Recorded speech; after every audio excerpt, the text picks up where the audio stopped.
Welcome back to another deep dive into the OEIS, the online encyclopedia of integer sequences.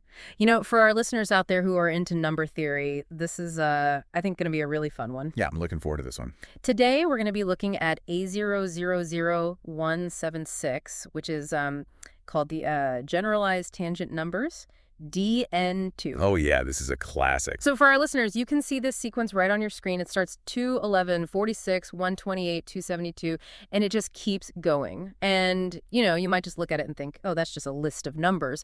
But the cool thing about the OEIS, the thing that makes it so powerful, is how it connects different parts of math that you wouldn't expect. I think that's a great point.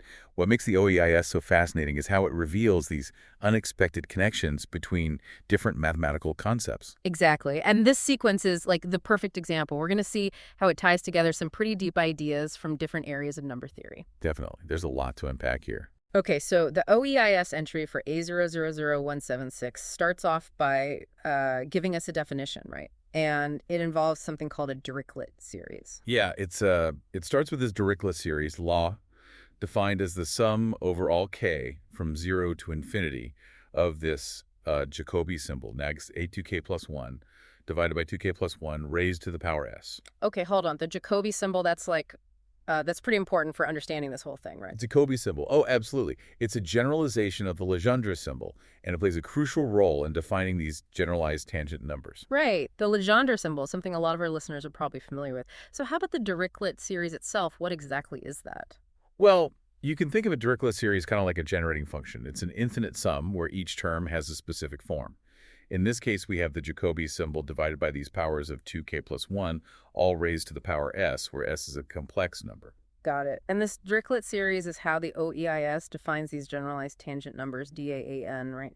Yeah, that's right. The OEIS gives us this equation that relates the value of the Dirichlet-series, LHS, evaluated at 2n, to these DAN numbers. Specifically, for any integer bigger than 1 and any positive integer n, we have log 2n equals pi divided by 2a, raised to the power 2n, multiplied by the square root of a times DAN, all divided by 2 and 1 factorial. Wow. Okay, so that equation connects our Dirichlet series to these generalized tangent numbers. But for our specific sequence today, A000176, which is DN2, what happens to that equation? We're basically setting it equal to 2, right? You got it. When we plug in AI2, the equation simplifies to L2n equals p pi 4 to the power 2n times the square root of 2 times d2n, all divided by 2 and 1 factorial. And that's how the terms in our sequence, A000176, are directly linked to the values of this specific Dirichlet series. Okay, I think I'm following so far, but we keep talking about this Jacobi symbol. Maybe a quick refresher for our listeners. Yeah. How is it defined and how does it relate to the Legendre symbol, which we mentioned earlier? Sure. So the Legendre symbol, denoted AC, tells us whether an integer a is a quadratic residue modulo, a prime number p.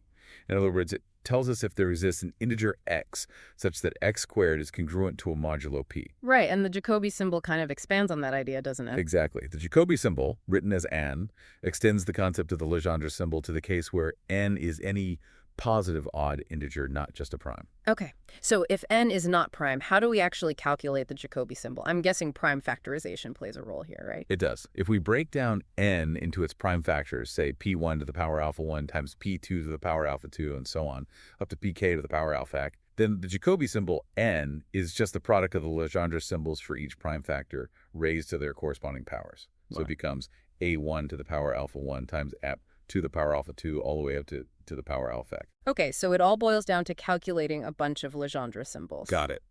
So we've got this definition of A000176 using Dirichlet-series and the Jacobi symbol. But then, digging around, we found a connection to a completely different concept, alternating permutations. This wasn't immediately obvious from the cross-references in A000176 itself, so it seems like a pretty fascinating link. It is.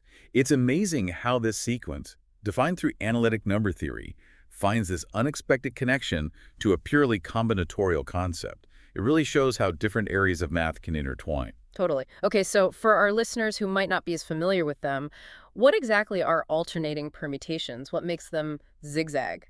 So an alternating permutation of the numbers 1 through n is an arrangement of those numbers where each number is alternately greater than and then less than the number before it. For example, if we have this at 1, 2, 3, the alternating permutations would be 1, 3, 2, and 2, 3, 1, as well as their reverses. Right, because those arrangements create that kind of up-down pattern. Exactly like a zigzag. And I remember that the number of these alternating permutations, often denoted by on, is connected to something called Euler numbers, which are different from the Euler-tangent function, right? That's right. The number of alternating permutations of 1 to n is often denoted by an, and these numbers are closely related to Euler numbers, specifically what are sometimes called Euler zigzag numbers or up-down numbers. Okay, got it.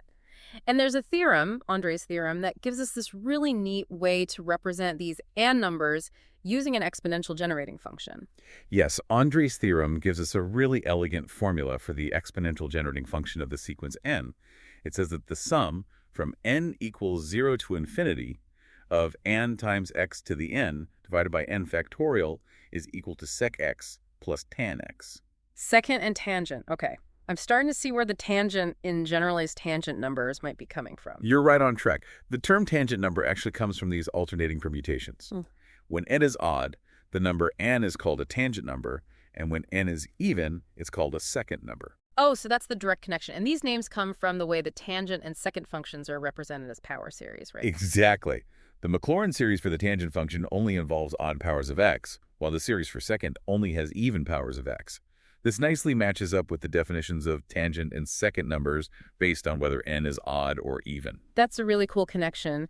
And there's also a relationship between these tangent numbers, the odd-indexed ones, and the Bernoulli numbers, if I'm remembering correctly. Bernoulli numbers seem to pop up everywhere in number theory. You're absolutely right. The tangent numbers, those odd and numbers, are indeed related to Bernoulli numbers through various formulas. This highlights yet another fascinating connection between seemingly different concepts within number theory. So we have our sequence A000176, defined by this Dirichlet-series and the Jacobi symbol. And we have this whole other world of alternating permutations, counted by sequences related to tangent and second functions.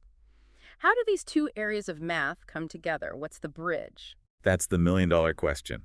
The OEIS entry doesn't explicitly tell us how to interpret DN2 combinatorially, but the name Generalized Tangent Numbers heavily suggests a link to these tangent numbers, which are the odd-indexed Euler zigzag numbers. So you're saying that the DN2 numbers might be counting some kind of objects that are related to or a variation of these alternating permutations? That's the idea. It's like the Dirichlet-series definition with its analytic machinery is hinting at some underlying combinatorial structure.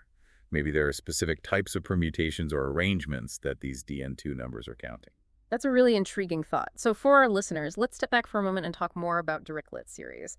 We've mentioned they can be thought of as generating functions in combinatorics. What exactly makes them useful for counting things? Well, in combinatorics, generating functions are a powerful way to encode information about sequences. A Dirichlet series, with its specific structure, can be used as a generating function, particularly when you're dealing with combinatorial objects where the way you count them involves multiplicative properties. Multiplicative properties. Okay, so how does that work with a Dirichlet series? Often, the coefficient of each term in the series, the n, represents the number of objects of a certain size, n. And the fact that the denominator is n raised to the power s allows us to capture how those objects can be combined or built up from smaller components. This multiplicative aspect often arises when you're dealing with structures that are formed by putting together independent pieces. So in the case of our Dirichlet-2 sequence, the fact that it's defined through a Dirichlet series suggests that whatever these numbers are counting, if there is a combinatorial interpretation, those objects probably have some kind of multiplicative structure. Exactly. That's the key takeaway. Now, the OEIS entry also lists some cross-references to other sequences. A000061 for DN, A00000488 for DN3, and A000518 for DN4. What can we learn from those? Those are really interesting because they point to a whole family of generalized tangent numbers where we change the value of that parameter A. Exploring those other sequences might give us some clues about patterns within this family.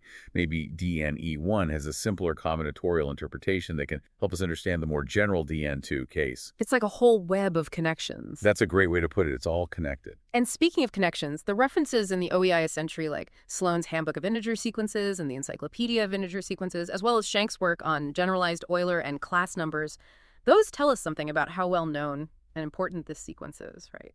They do. Those references show that A000176 has been studied and recognized as significant for a long time. Sloan's books are like the Bibles of integer sequences, and Shank's work suggests connections to other really important areas of number theory, like class numbers of quadratic fields. Wow, that's pretty deep stuff.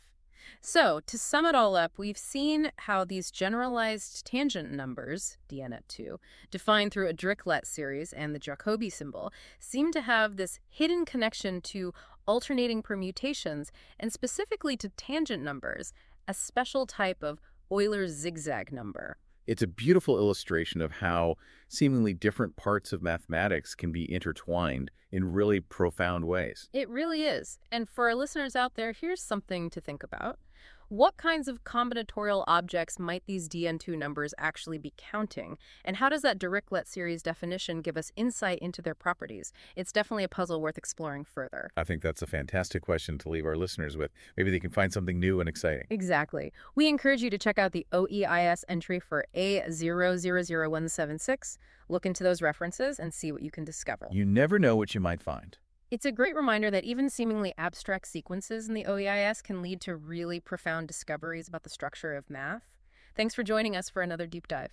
My pleasure. It was great to be here.